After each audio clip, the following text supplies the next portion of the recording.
تو اس وقت ہماری گفتگو کا عنوان ہے ابو موسیٰ اشعری کہ کیا فرماتے تھے حضرت عمار ان کے بارے میں، اور کیا فرماتے تھے حضرت حذیفہ ان کے بارے میں، اور خود مولا امیر المومنین ان کے بارے میں کیا فرماتے تھے، اور کیا ان کا تعلق عقبہ کے لوگوں سے ہے یا نہیں۔ اب یہ ذہن میں رکھے کہ اس میں ایک بھی حوالہ کسی بھی ہماری کتاب سے نہیں ہے، برادران اہل سنت کی کتاب سے ہے۔ اس میں سب سے پہلے آپ کے سامنے حوالہ ہے صحیح مسلم کا ترجمہ ہے علامہ وحید الزمان صاحب کا، اور جلد نمبر ہے 6، اور آپ کے سامنے ہے حدیث نمبر 7037، اور یہ جناب ابو طفیل سے ہوئی۔ اور یاد رکھیں جب بھی کسی روایت کو، کسی موضوع کو خراب کرنا ہوتا ہے تو کہہ دیا جاتا ہے کہ یہ رافضیوں نے مشہور کر دیا، اور اس حدیث کے جو راوی ہیں وہ رافضی تھے۔ جناب ابو طفیل خاتم الاصحاب ہیں، یعنی یہ سب سے آخری ہستی ہیں کہ جو رسول اللہ صلی اللہ علیہ وسلم کو جنہوں نے دیکھا تھا، ان پہ صحابیت ختم ہو اس ڈیفینیشن کے مطابق جو دیکھنے کی وجہ سے ہے۔ البتہ یہاں پہ کہا جا سکتا ہے کہ حضرت ابو طفیل وہ تھے کہ جنہوں نے رسول اللہ صلی اللہ علیہ وسلم کو دیکھا تھا، اور سب سے آخر تک وہ زندہ رہے۔ آپ کا انتقال 100 ہجری سے لے کر 110 تک ہوا، ان کے بارے میں گفتگو کر چکے ہیں۔ اب ان صحابی کو بھی مولا امیر المومنین کے دفاع کی وجہ سے اور منافقوں کو پہچاننے کی وجہ سے، اور بعض دفعہ یہ تمام ہستیاں ان لوگوں کے ساتھ ایک سخت رویہ رکھتے تھے، تو ان کو بھی کہہ دیا گیا رافضی اور غالی شیعہ اور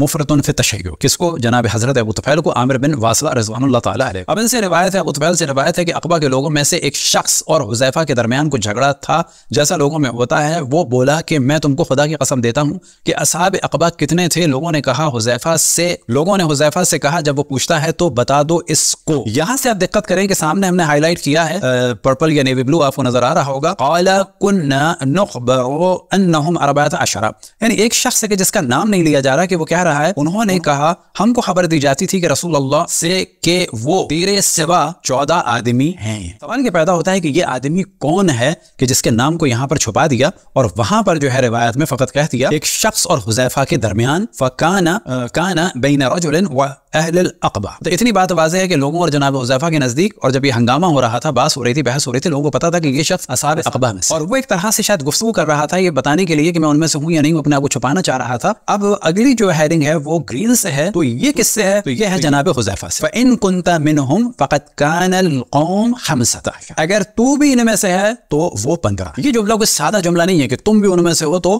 15 ہے۔ باقی روایت آپ کے سامنے ہے، اور اس کے بعد جو آخری موضوع آ رہا ہے وہ وہی ہے کہ کچھ پانی لوگ پینے کے لیے پہلے پہنچ گئے، اور رسول اللہ صلی اللہ علیہ وسلم نے منادی فرمائی تھی۔ یہ روایت کو پورا پڑھ دیتے ہیں، اگر تو بھی ان میں سے ہے تو وہ 15 ہیں، اور میں قسمیہ کہتا ہوں کہ ان میں سے 12 تو خدا رسول کہ دنیا اور آخرت میں دشمن ہیں، یعنی ان کی خباثتوں کے نتائج ابھی سے لے کے قیامت، اس وقت سے لے کے اب تک، اور اب سے لے کے قیامت تک چل رہے ہیں۔ یہ وہ عام منافق نہیں تھے، یا وہ منافق نہیں تھے کہ جن کے نام لے دیے گئے، کیونکہ ان کے نام تو اتنے مشہور تھے تو یہاں چھپانے کی ضرورت کیا ہے۔ اور باقی تینوں نے یہ عذر کیا کہ جب ان سے پوچھا گیا اور ملامت کی گئی کہ ہم نے تو رسول اللہ کے منادی کے عقبہ کے راستے نہ کی آواز بھی نہیں سنی، اور نہ اس قوم کے ارادے کی ہم خبر رکھتے تھے، اس وقت پیغمبر خدا سنگستان میں تھے، پھر چلے اور فرمایا کہ اگلے پڑاؤ تھوڑا پانی ہے تو مجھ سے پہلے کوئی آدمی پانی پر نہ جاوے۔ جب آپ وہاں تشریف لے گئے تو کچھ منافق، البتہ بریکٹ میں کچھ لوگ وہاں پہنچ چکے تھے، آپ نے ان پر اس دن لعنت فرمائی۔ اب یہ لوگ کون ہیں؟ تو اب یہاں پر آئیں کہ صحیح مسلم میں تو لفظ انہوں نے قالا کہہ کے بھی اس روایت کو کر دیا، لیکن بہت واضح نہیں کیا کہ یہ کون ہے۔ اب آپ کے سامنے ہے مسند احمد ابن حنبل کی جلد نمبر 38 اور صفحہ نمبر ہے 342۔ تو یہاں پر آپ دیکھیں، اور ایک موضوع کو ہمیشہ ذہن میں رکھیں کہ جو عنقریب آنے والا ہے، کہ یہاں پر ہم نے پہلا ہائی لائٹ کیا ہے ابن جمعی، اور ابن جمعی والی جو روایات ہیں وہ صحاح ستہ میں صحیح مانی جاتی ہیں، بس اس کو ذہن میں رکھیں۔ اس موضوع کو آئندہ ہمیں ڈسکس کرنا ہے، ان ابی طفیل کہ جن کا ہم نے ذکر کیا، حدثنا ابو طفیل۔ اب یہاں پر اگر آپ دیکھیں کہ انہوں نے اس کو رجل کہہ دیا، وہاں پر کننا نخبروں میں کچھ بھی نہیں ہے، یہاں پہ انہوں نے رجل کہہ دیا۔ اسنادہ قوی علی شرط مسلم رجالہ ثقات رجال الشیخین۔ اچھا، اب یہاں پر اگلی جو روایت ہے مصنف ابن ابی شیبہ سے، اور جلد نمبر ہے 11 اور صفحہ نمبر ہے 518۔ تو یہاں پر اگر آپ دیکھیں تو ہم نے بہت واضح کر دیا ہے کہ عربی میں واضح کر دیا ہے فقال ابو موسیٰ الاشعری، نیچے اگر آپ دیکھیں تو ہم نے واضح کر دیا ہے پس حضرت ابو موسیٰ اشعری نے کہا۔ تو روایت اب آپ کے سامنے دوبارہ بیان کرتے ہیں تو آپ دیکھیں گے کہ یہاں معنی ذرا سے بدل گئے۔ حضرت ابو طفیل سے روایت ہے کہ حضرت حذیفہ اور اہل عقبہ میں سے ایک اور آدمی کے درمیان کچھ تکرار سی تھی، تو انہوں نے پوچھا میں تمہیں، اب یہاں پر دیکھیں کہ اس آدمی کے بارے میں یہ اس نہیں کہہ رہے، یہ جو مترجم ہیں ان کو اندازہ ہے کہ یہ کون ہے، یعنی مولانا محمد اویس صاحب جو ہیں یہ اس آدمی کا نام احترام سے لے رہے ہیں۔ اب آپ دقت کریں، حضرت ابو طفیل سے روایت ہے کہ حضرت حذیفہ اور اہل عقبہ میں سے ایک اور آدمی کے درمیان کچھ تکرار سی تھی، تو انہوں نے پوچھا، کس نے پوچھا؟ حضرت حذیفہ نے نہیں پوچھا، انہوں نے پوچھا۔ کس نے پوچھا؟ جس سے تکرار تھی۔ میں تمہیں اللہ کی قسم دیتا ہوں، بتاؤ اصحاب عقبہ کی تعداد کیا تھی؟ اس پر لوگوں نے کہا، اب یعنی یہ بتا نہیں رہے تھے، تم اس کو بتا دو کیونکہ اس نے تم سے سوال کیا ہے۔ بس حضرت ابو موسیٰ اشعری نے کہا، تحقیق ہمیں تو یہ خبر دی گئی تھی کہ وہ 14 تھے۔ اب یہاں پر دیکھیں، حضرت حذیفہ نے کہا، اور اگر آپ ان میں ہوتے تو وہ 15 ہوتے۔ ان کا آپ بتا رہا ہے کہ یہ ابو موسیٰ اشعری سے مخاطب ہیں کہ اگر آپ ان میں ہوتے تو وہ 15 ہوتے۔ تو یہاں پہ پتہ چلا کہ ان کے نام کو چھپایا جا رہا تھا، اور یہ جو صحیح مسلم کی روایت ہے کہ شخص سوال کرنے والا کہہ رہا ہے، اور کمال یہ ہے کہ حضرت حذیفہ کہہ رہے ہیں کہ اگر تم ان میں سے ہو تو پھر 15 ہیں۔ یہ بالکل ایسا ہے جیسے کہ حادثے کے بعد کسی کو کہا جاتا ہے کہ اگر تم ان میں سے ہو تو پھر 15 ہیں۔ کتاب المصنف فی احادیث والآثار، تو اس میں بھی یہی والا موضوع ہے کہ جو آپ کے سامنے ہے 37104 میں، اور صفحہ نمبر ہے 445، قال ابو موسیٰ الاشعری، یہاں پر نام آ گیا۔ اب آپ کے سامنے ہے جلد نمبر ثانی اور صفحہ نمبر ہے 393، الاعمش عن شقیق قال كنا مع حذیفہ جلوسا فدخل عبداللہ، یہ کہتے ہیں کہ ہم بیٹھے تھے حذیفہ کے ساتھ اور داخل ہوئے عبداللہ اور ابو موسیٰ۔ کہاں پہ داخل ہوئے؟ المسجد۔ فقال احدهما منافق، تو جناب حذیفہ نے کہا کہ ان دونوں میں سے ایک منافق ہے۔ ثم قال ان اشبہ الناس حدیا ودلا وصمدا برسول اللہ صلی اللہ علیہ وسلم عبداللہ۔ اب کہہ رہے ہیں دو داخل ہوئے، ان میں سے ایک کے بارے میں کہہ رہے ہیں کہ کون کون داخل ہوئے؟ عبداللہ داخل ہوئے۔ تو یہ عبداللہ ابن عباس ہیں، عبداللہ ابن مسعود ہیں۔ اب کہہ رہے ہیں کہ ان میں سے ایک جو ہے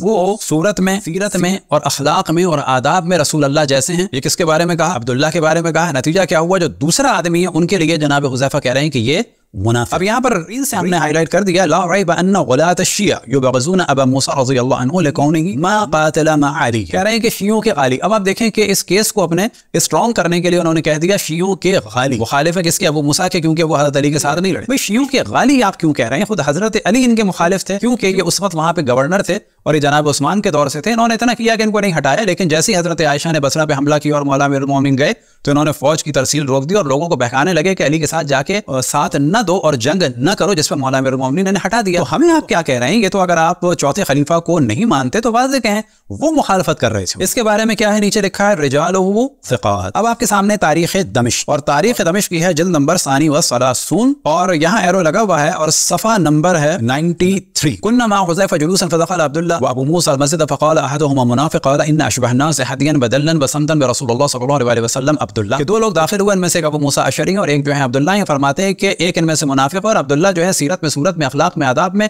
رسول اللہ صلی اللہ علیہ وسلم سے سب سے زیادہ شباہت رکھتے ہیں۔ اب اس کے بعد دوسری روایت ہے آپ کے سامنے، كنت جالسا مع عمار فجاء ابو موسیٰ فقال ما لي ولك، کہ عمار مسجد میں بیٹھے ہوئے تھے اور ابو موسیٰ آئے تو حضرت عمار نے ابو موسیٰ سے کہا کہ میرا تم سے کیا تعلق؟ قال الست اخاک، تو ابو موسیٰ نے کہا کیا میں تمہارا بھائی نہیں ہوں؟ قال ما ادری، نہیں مجھے نہیں پتا، الا انی سمعت رسول اللہ یلعنک لیلۃ الجمل، کیونکہ میں نے رسول اللہ صلی اللہ علیہ وسلم سے سنا ہے کہ وہ تمہیں اونٹ والی رات، یہ اونٹ والی رات کیا ہے یاد رکھیں، اونٹ سے دو چیزیں منسوب ہیں، ایک ہے جنگ جمل کہ جس پہ حضرت عائشہ اونٹ پہ بیٹھ کے آئی تھی، اور ایک ہے کہ جب رسول اللہ صلی اللہ علیہ وسلم اونٹ پہ تھے اور ان کو قتل کرنے کی کوشش کی گئی تھی تو اسے کہا جاتا ہے لیلۃ الجمل۔ تو آپ فرماتے ہیں الا انی سمعت رسول اللہ صلی اللہ علیہ وسلم یلعنک لیلۃ الجمل، میں نے رسول اللہ صلی اللہ علیہ وسلم کو سنا کہ وہ تمہیں اونٹ والی رات لعنت بھیج رہے۔ قال، اب یہاں پہ ابو موسیٰ نے کہا انہ قد استغفر لی، کہ انہوں نے میرے لیے استغفار فرمائی۔ کس نے؟ رسول اللہ صلی اللہ علیہ وسلم نے۔ قال عمار، تو عمار نے کیا جواب دیا؟ قد شاہدت اللعن ولم اشہد الاستغفار، میں نے رسول اللہ صلی اللہ علیہ وسلم سے تمہارے لیے لعنت تو سنی ہے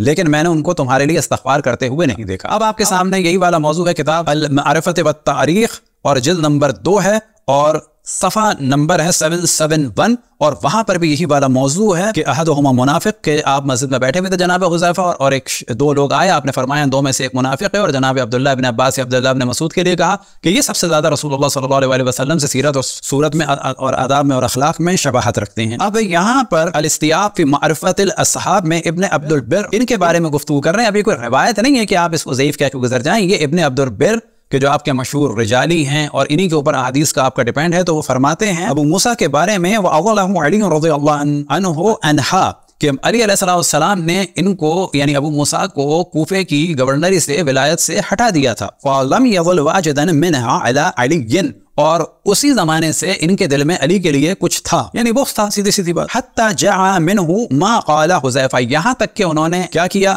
کہ کہ حذیفہ کو ان کے بارے میں کہنا پڑ گیا. کیا کہنا پڑ گیا؟ اب آپ یہ اندازہ لگا لیں. فقط روی فیہ لحذیفہ کلام، تو حذیفہ سے کلام نقل ہوا ہے. کس کے بارے میں روایت ہوئی ہے؟ ابو موسیٰ کے بارے میں. اب اگر یہ ضعیف ہوتی تو یہ نہ کہتے ابن عبد البر کہ ایک کلام نقل ہوا ہے. وہ کلام کیا نقل ہوا ہے؟ منافق. لیکن یہاں پہ کیا فرماتے ہیں؟ کرہت ذکرہ، میں پسند نہیں کرتا، مجھے کراہت آتی ہے اس بات کو کہنے سے. اب وہ بات ہے اتنی بری کہ ان کو کراہت آ رہی ہے. اور یہ بری بات کس نے کہی ہے؟ صحابی رسول جناب حضرت حذیفہ نے کہی ہے. واللہ یغفر له، اللہ جو ہے وہ انہیں معاف کرے. کس کو؟ ابو موسیٰ کو. ثم قال من امرہ یوم الحکمین ما کانا، پھر اس کے بعد جو ہے وہ جو بھی ابو موسیٰ نے کیا جنگ صفین کے بعد ایز اے حکم، وہ کیا ہے تو بعد میں آ جائے گا. تو ابن عبد البر کہتے ہیں کہ جو پھر انہوں نے کیا وہ تو یعنی بہت واضح ہے کہ حکم بن کے انہوں نے کیا کیا کہ کس طرح سے مولا امیر المومنین کے خلاف ایک سازش کی. اب ایک اور صفحے پہ صفحہ نمبر 1763 پر فرماتے ہیں وَكَانَ مُنْحَرِفًا عَنْ عَلِي لِأَنَّهُ أَزَلَهُ وَلَمْ يَسْتَعْمِلْهُ، کہ یہ ابو موسیٰ جو ہے منحرف تھے علی سے، یعنی ان کے مخالف تھے، کیونکہ انہوں نے عزل کیا تھا کوفے کی گورنری سے اور بعد میں ان کو جو ہے کوئی عہدہ نہیں دیا تھا. وَكَانَ لِحُذَيْفَةَ قَبْلَ ذَلِكَ فِيهِ كَلَامٌ، اور ہم بتا چکے ہیں کہ حذیفہ کے بارے میں جو ہے کچھ گفتگو ہے. اب یہاں پر آ جائیں کنز العمال جلد نمبر 1 اور صفحہ نمبر 217 اور 18 میں. یہاں پر ایک موضوع ہے ان بنی اسرائیل اختلفوا فلم يضل اختلافهم بينهم حتى بعثوا حكمين فضل واضل، کہ بنی اسرائیل. اب اس کا ترجمہ ہم کر دیں گے، یہ آپ کے سامنے ہے. اس کا ترجمہ جو ہے آپ کنز العمال آپ کے سامنے ہے جلد نمبر 1 اور صفحہ نمبر 173. اور یہاں پہ روایت ہے بنی اسرائیل باہمی نزاع و اختلاف کا شکار ہو گئے، پھر مسلسل اسی اختلاف و انتشار کی حالت میں تھے کہ آخر انہوں نے اختلاف کو رفع کرنے کے لیے اپنے دو نمائندوں کو حکم و فیصل بنا کر بھیجا، مگر دونوں خود بھی گمراہی کا شکار ہوئے اور دوسروں کو بھی گمراہی کے راستے پر لگا دیا. اور یقیناً یہ امت بھی عنقریب افتراق و انتشار کا شکار ہو جائے گی، اور یہ باہمی اختلاف و نزاع اسی طرح برقرار ہوگا کہ وہ دو فیصل بھیجیں گے لیکن دونوں خود بھی گمراہ ہوں گے اور اپنے متبعین کو بھی گمراہ کر دیں گے. یہ اشارہ ہے کس کی جانب؟ یہ اشارہ ہے جنگ صفین میں جب ابو موسیٰ اشعری اور عمرو عاص نے مولا امیر المومنین علیہ السلام کے خلاف یا بالفاظ دیگر نفس رسول کے خلاف، خلیفۃ رسول کے خلاف، داماد رسول کے خلاف، صحابی رسول کے خلاف، اہل بیت علیہ السلام میں افضل ترین فرد کے خلاف سازش کی. اور اس کے بعد یہ الفاظ کیا ہیں کہ خود بھی گمراہ ہوئے اور جو ان کو مانے گا وہ بھی گمراہ ہوگا. المستدرک علی الصحیحین، اور اس کی جلد نمبر 4 ہے، شبیر برادرز کی ہے، اور آپ کے سامنے صفحہ ہے 240. تو یہاں پر اگر آپ دیکھیں تو بہت واضح ہے کہ انہوں نے کیا کیا. تو وہاں ہم نے واضح کر دیا ہے وَهُوَ عَلَى الْكُوفَةِ فَنَهَى النَّاسَ عَنِ الْقِتَالِ، وہ سب کوفے میں تھے اور لوگوں کو جنگ پہ جانے سے روک رہے تھے. اب کس کے خلاف جنگ پہ جانے سے روک رہے تھے؟ کوئی عام بلوا نہیں تھا، یہ جنگ تھی چوتھے خلیفہ کی. اب اگر آپ اتنا شور کرتے ہیں خلیفہ خلیفہ خلیفہ اور آپ اتنا شور کرتے ہیں کہ صحابی صحابی صحابی، تو مولا علی صحابی تھے، خلیفہ کے خلاف جنگ ہو رہی تھی. جنگ کرنے والے قطعاً رافضی تھے، جنگ کرنے والے قطعاً باغی تھے، جنگ کرنے والے قطعاً منافق تھے. آج اگر کہا جاتا ہے خلیفہ کو نہ مانے کافر ہے، کو مخالفت کرے کافر ہے، تو جو خلیفہ کو قتل کرنے کے لیے آئے وہ کیا تھے؟ تو یہاں پر بتا دیتے ہیں کہ جب حضرت عثمان کو شہید کر دیا گیا اور حضرت علی کی بیعت کی گئی تو ابو موسیٰ اس وقت کوفے کے گورنر تھے. آپ نے لوگوں کو خطبہ دیا اور اس میں لوگوں کو قتال سے منع کیا اور فتنے میں شریک ہونے سے روکا. تو حضرت علی نے ان کو کوفے کی ذیقارہ سے معزول کر دیا اور حضرت عمار بن یاسر اور حضرت حسن بن علی کو ان کی طرف بھیجا. انہوں نے آ کر حضرت ابو موسیٰ کو معزول کر دیا. اب اس کے بعد دوبارہ یہی موضوع ہے کہ یہ ذہن میں رہے کہ انہوں نے کیوں روکا. کیا رسول اللہ صلی اللہ علیہ وسلم میں قریبی افراد میں سے نہیں تھے؟ کیونکہ رسول اللہ صلی اللہ علیہ وسلم تو واضح حکم دے چکے تھے کہ علی حق پہ ہوں گے، علی کی مدد کرنا. کس میں؟ جنگ جمل میں، صفین میں، نہروان میں.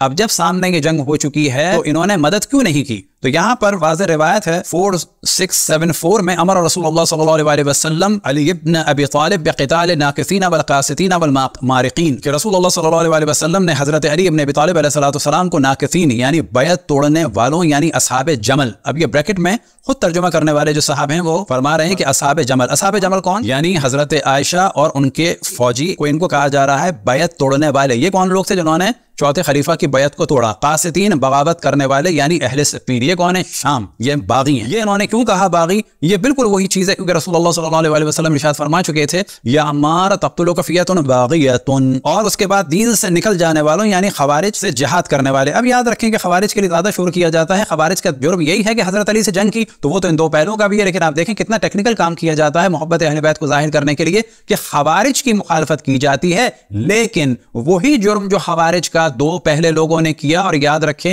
کہ خوارج بنے ان دو پہلے والوں کی وجہ سے, ان کو جو ہے کچھ نہیں کہا جاتا, اور اہل بیت سے ایک محبت ظاہر کرنے کے لیے ان دو کو کچھ نہیں کہتے, خوارج کو کہہ کے اظہار محبت کرتے ہیں, جبکہ خوارج ان دو سے اس اعتبار سے کم تھے کیونکہ یہ اصحاب تھے اور یہ ام المؤمنین تھی. ان کو زیادہ پتہ ہونا چاہیے تھا مولا امیر المؤمنین کی فضیلت کے بارے میں, ان کو زیادہ پتہ ہونا چاہیے تھا صحابی کی اہمیت کے بارے میں بنسبت ان کے کہ یہ جو خوارج بعد میں آنے والے تھے. اور یہ بھی یاد رکھیں کہ انہوں نے جنگ کی ابتدا کی تو خوارج کی نوبت آئی.